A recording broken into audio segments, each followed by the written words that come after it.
Before you believe every mysterious island marked on an old American nautical chart, answer one question. What if the voices rising from the bottom of the Atlantic Ocean were not echoes, but people calling for help? Not whales, not shifting underwater currents, not broken radio signals. Actual human voices. Voices speaking names, warning ships to turn back, sometimes even answering questions before anyone had spoken them aloud. As impossible as that sounds, a collection of forgotten U.S. Coast Guard reports, maritime journals, and private expedition diaries describe the same terrifying phenomenon near a small island that no longer appears on most modern navigation maps. Every witness agreed on one detail. The voices never came from the island itself. They came from somewhere deep beneath the sea. And, according to one final expedition that vanished in 1989, the voices were getting closer to the surface. For generations, commercial fishermen along the northeastern coast of the United States avoided a lonely stretch of ocean nearly 80 miles beyond the regular shipping lanes. Officially, there was nothing unusual in the area. Weather conditions were ordinary. Ocean depth charts appeared normal. Satellite imagery revealed only a small rocky island surrounded by cold Atlantic waters. Yet local captains refused to anchor there, not because of storms, not because of pirates, because of silence. They claimed the ocean became unnaturally quiet long before reaching the island. The wind weakened, seabirds disappeared, even the constant crashing of waves seemed strangely muted. Then, without warning, the voices began. Some described hearing children laughing beneath their boats. Others reported elderly men whispering forgotten prayers. Several claimed they heard family members who had died years earlier. The voices never shouted. They simply waited, patiently, as though they already knew someone would eventually listen. Most historians dismissed these stories as exaggerated sailor folklore. After all, every coastline has its ghost stories. Every generation invents legends to explain unexplained events. But in the spring of 2024, researchers cataloging forgotten maritime archives inside an abandoned naval storage facility near Norfolk, Virginia, uncovered a sealed steel container marked only with a faded warning: restricted. Do not reopen without federal authorization. Inside were water-damaged navigation charts, magnetic tape recordings, handwritten journals, sonar scans, and dozens of photographs from expeditions dating back more than 100 years. None of them had ever been released publicly. Across nearly every journal appeared the same handwritten sentence: never answer the voices. No explanation, no signature, just those 4 words. The oldest document inside the archive dated back to 1868. It belonged to Captain Elias Thornton, commander of the merchant vessel Northern Grace, sailing from Boston toward Newfoundland. Thornton's official logbook recorded calm seas until the afternoon of October 14th. Then, everything changed. He described a heavy gray fog rolling across perfectly still water. Not ordinary fog, the strange kind that seemed to absorb sound itself. Crew members noticed that the ship's compass began rotating slowly. The temperature dropped dramatically despite clear weather forecasts.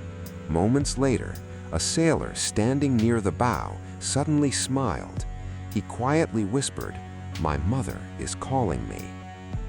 His mother had died nearly 15 years earlier. Before anyone could stop him, he climbed over the railing and jumped into the freezing Atlantic. The crew immediately lowered rescue boats. They reached the exact location within seconds. There were no waves, no struggle, no body, only calm water. Thornton wrote something investigators could never explain. Several sailors claimed they continued hearing the missing man's voice beneath the surface, as if he were calmly speaking from the ocean floor. They searched until sunset. Nothing. The official report listed accidental drowning. Thornton privately crossed out those words. Instead, he wrote, "The sea invited him." Years passed. The story faded. Then another expedition unknowingly entered the same region. In 1897, marine biologist Professor Samuel Whitaker organized a scientific voyage to study unusual underwater rock formations reported by fishermen. Whitaker believed the mysterious island was geologically unique. His team carried some of the most advanced research equipment available at the time. They expected to discover volcanic activity. Instead, they documented something that challenged every accepted scientific explanation.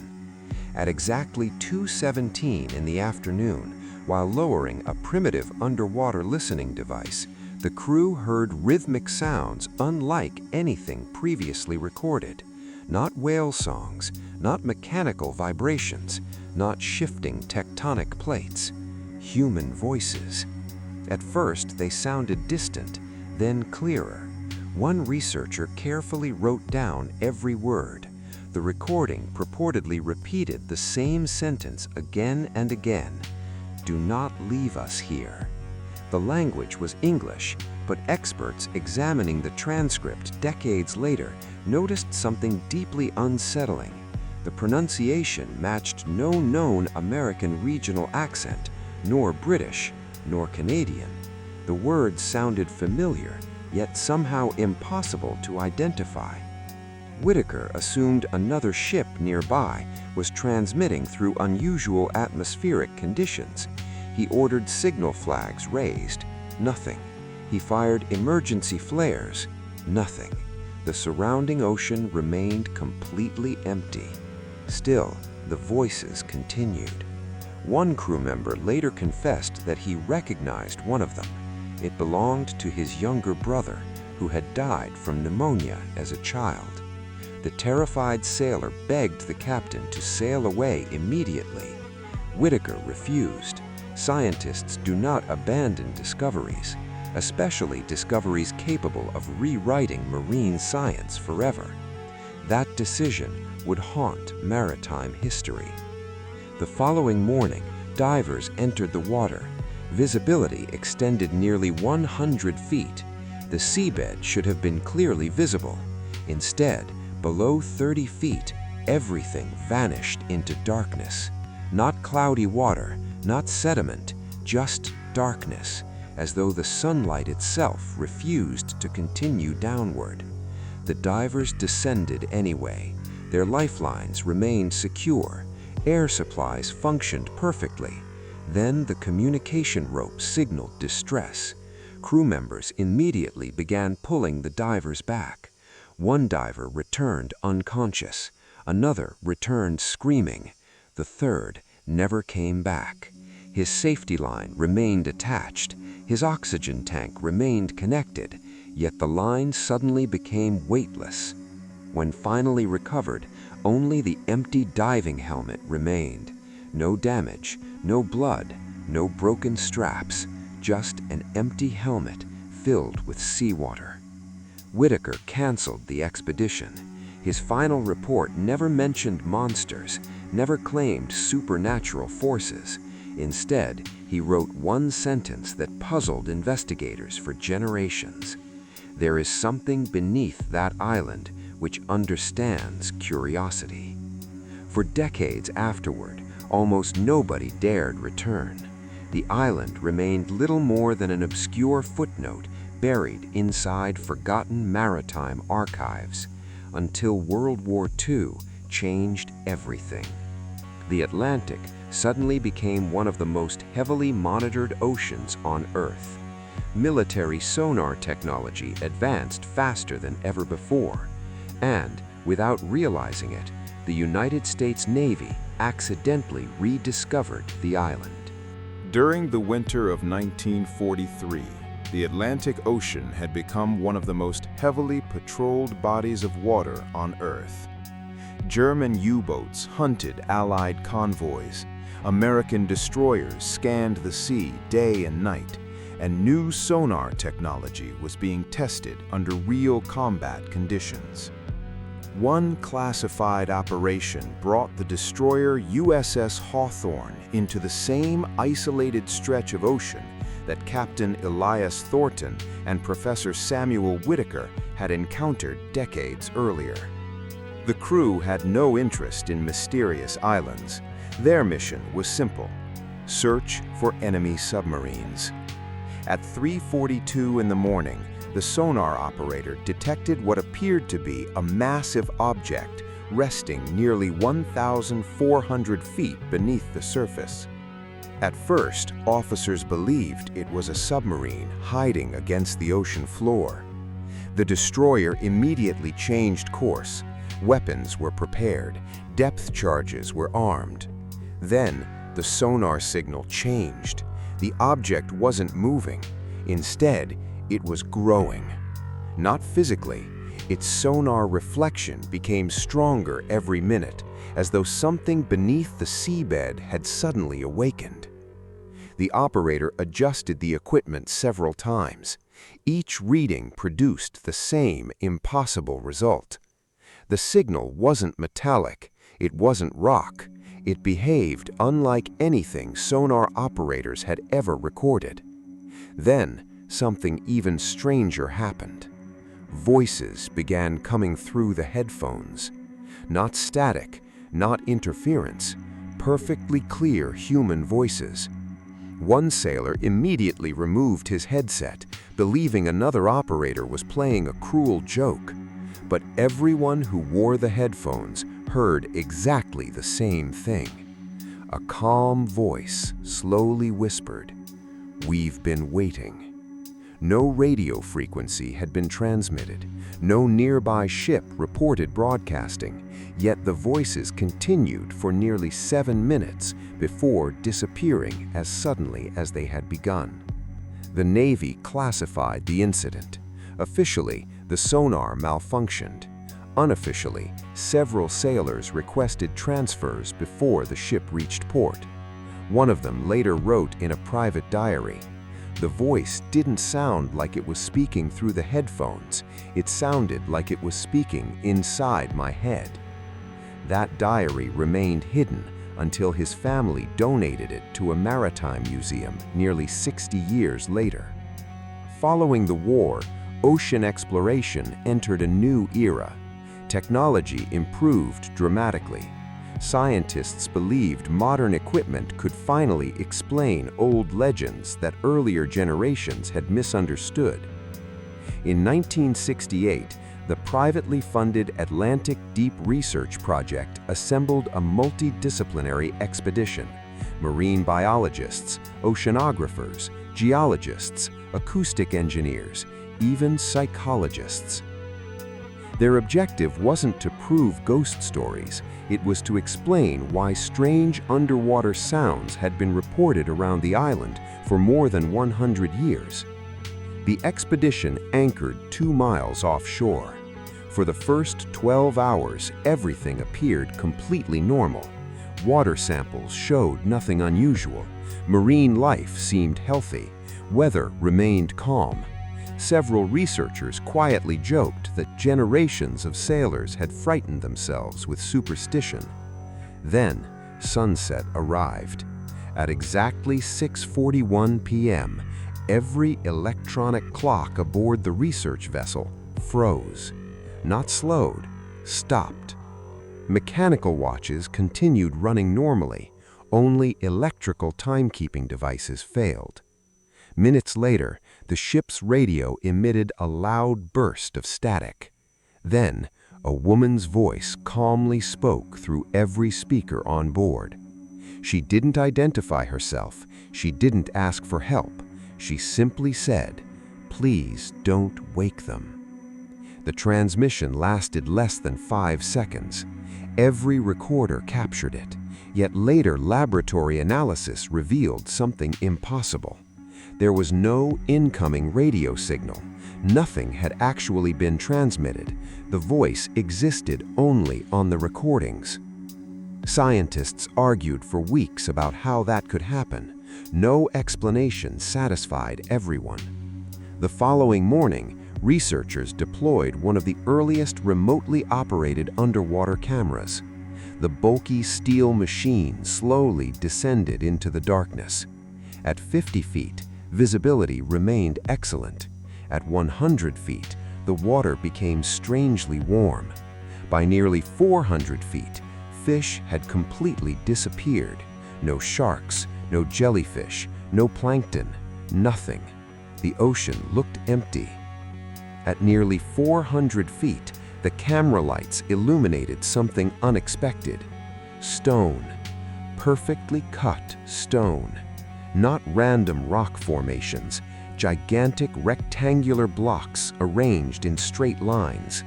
Walls, staircases, columns, an entire structure. The camera continued descending. More ruins appeared.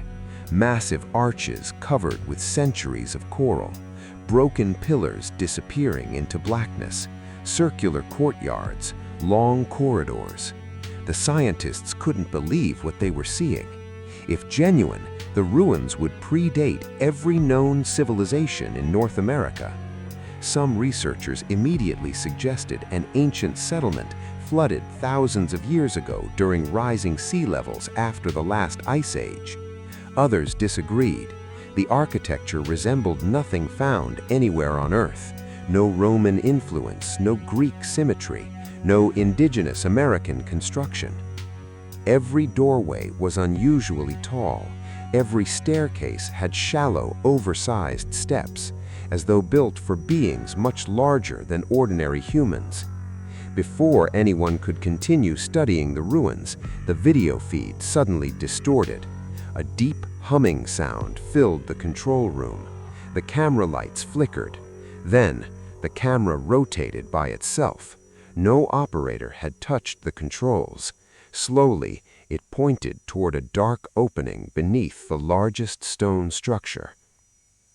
The opening resembled a cave entrance, except it wasn't natural. Someone had carved it. The camera remained perfectly still for nearly 20 seconds. Nothing happened.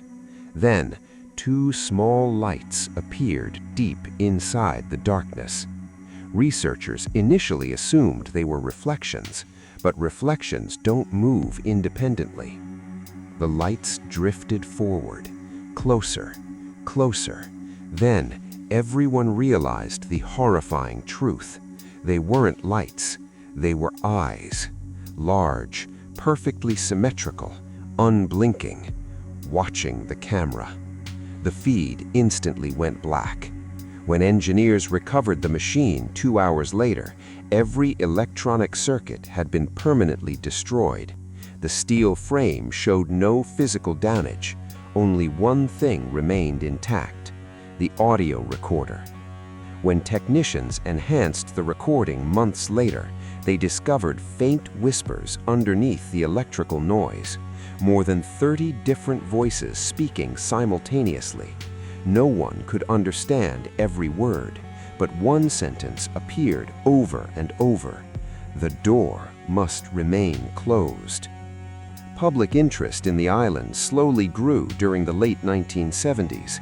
Articles appeared in obscure paranormal magazines. Television producers proposed documentaries. Independent divers attempted private expeditions. Most found nothing unusual. Some never reached the island because dense fog forced them back. Others claimed their boats developed unexplained engine failures. Whether coincidence or something else, no one knew. Then came the expedition that changed everything. In the summer of 1989, filmmaker Michael Reeves convinced a small production company to finance a documentary called Voices Beneath the Atlantic. Unlike earlier scientific missions, Reeves wanted proof that ordinary audiences could understand. He carried high-definition underwater cameras, professional sound recording equipment, satellite navigation systems, and experienced divers. Before leaving port, he made one promise to his viewers: whatever is making those voices, we're bringing the truth home. It would become his last public statement he ever made. The expedition reached the island on a calm August afternoon. For nearly 6 hours, everything proceeded normally. Divers explored the shoreline. Sound engineers lowered sensitive hydrophones into the water. Cameras rolled continuously. Then, shortly after sunset, the hydrophones finally detected the mysterious voices. Unlike previous recordings, these voices weren't whispering, they were singing, a slow, haunting melody unlike any known language. The following story is a work of fiction inspired by maritime legends and unexplained ocean mysteries. The words froze every person on the deck. They're counting us. No one laughed. No one argued. The audio engineer immediately replayed the recording. The haunting melody continued drifting upward from somewhere beneath the island, echoing through the hydrophones like voices carried by an underwater cathedral. This time, everyone noticed it. The rhythm wasn't random. There was a pattern. After every short series of notes, there was a pause. Then, another voice answered from deeper below, almost like a conversation. Michael Reeves ordered the anchor lifted immediately. No documentary was worth risking lives. The captain started both engines. Nothing happened. The generators were working. Fuel pressure was normal. Every electrical system functioned perfectly. Yet the propellers refused to turn. It was as though the ocean itself had locked the vessel in place. Then the compass began spinning, not slowly, violently. Every magnetic instrument aboard the ship failed within seconds. Even the GPS receiver displayed an impossible message. Location unknown. The island had vanished from the digital map. But when everyone looked toward shore, it was still there. Only now it looked different. The cliffs seemed taller. The trees appeared darker. And near the highest point stood several human-shaped silhouettes, watching, perfectly still.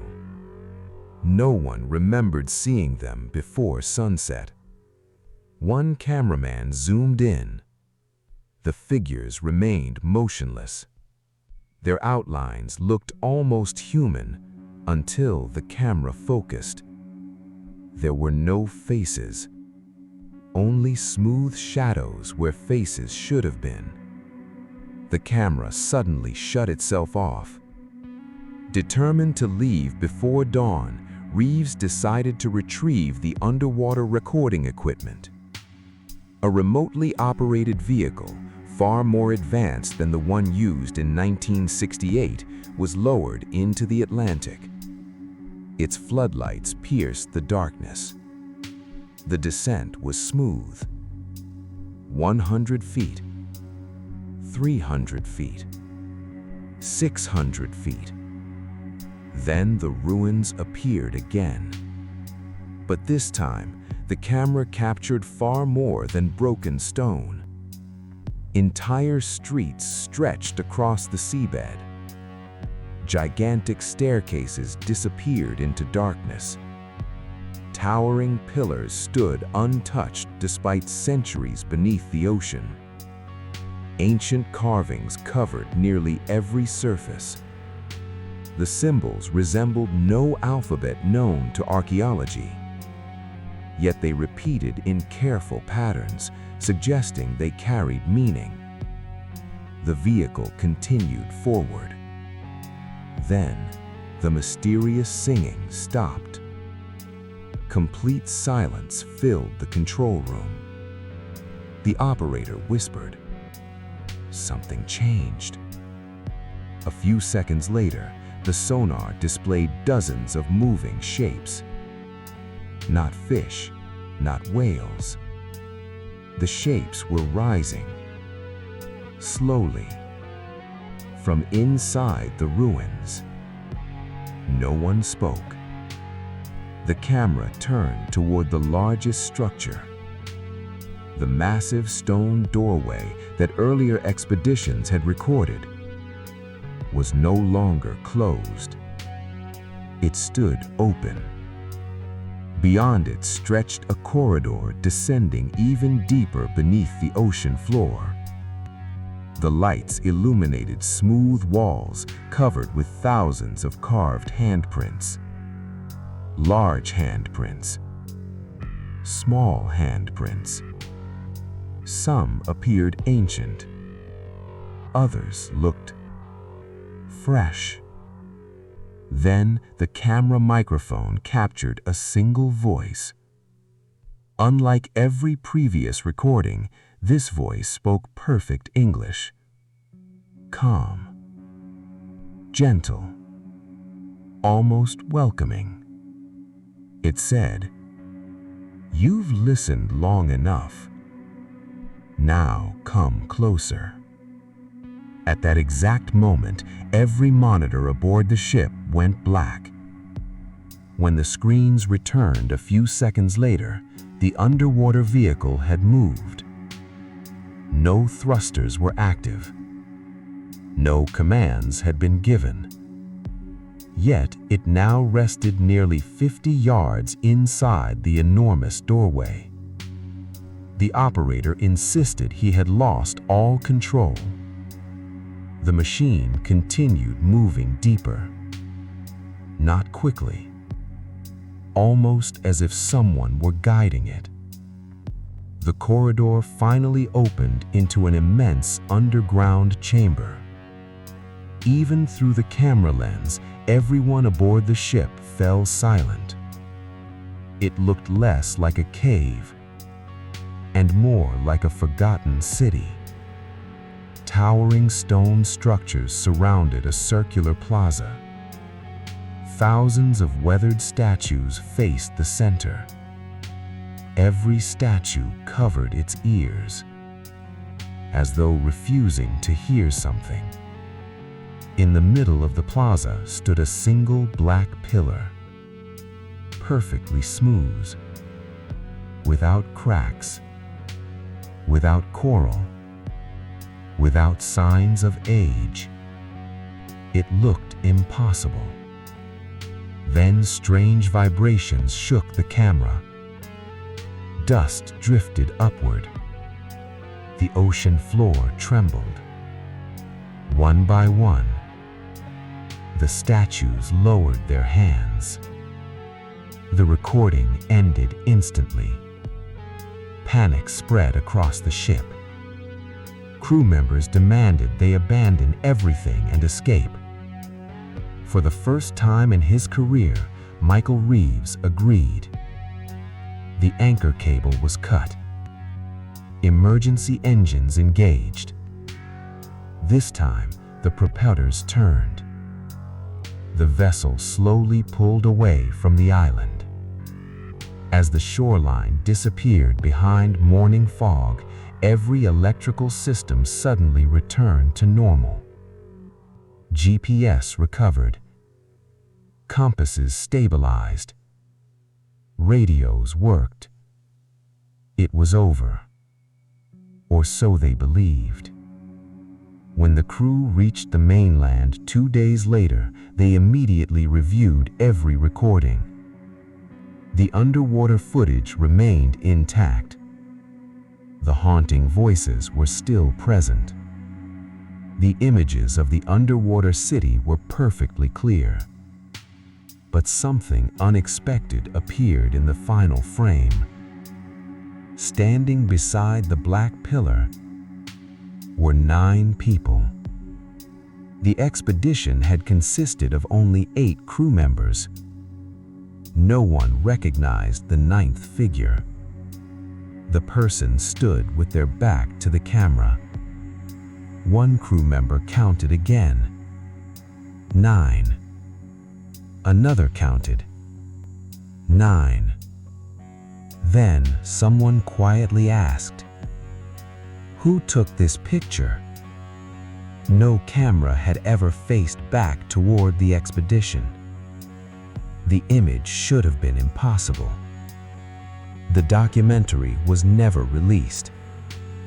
Michael Reeves reportedly locked every tape inside a secure storage unit. He told friends only one sentence: "Some discoveries belong to the ocean." Less than a year later, Reeves disappeared while sailing alone off the New England coast. His boat was recovered, undamaged, fuel tanks full, life jacket untouched. There was no sign of violence, no distress call, no body. Inside the cabin, investigators found only a notebook resting on the navigation table. Across the final page, he had written, "The voices weren't asking for help. They were warning us."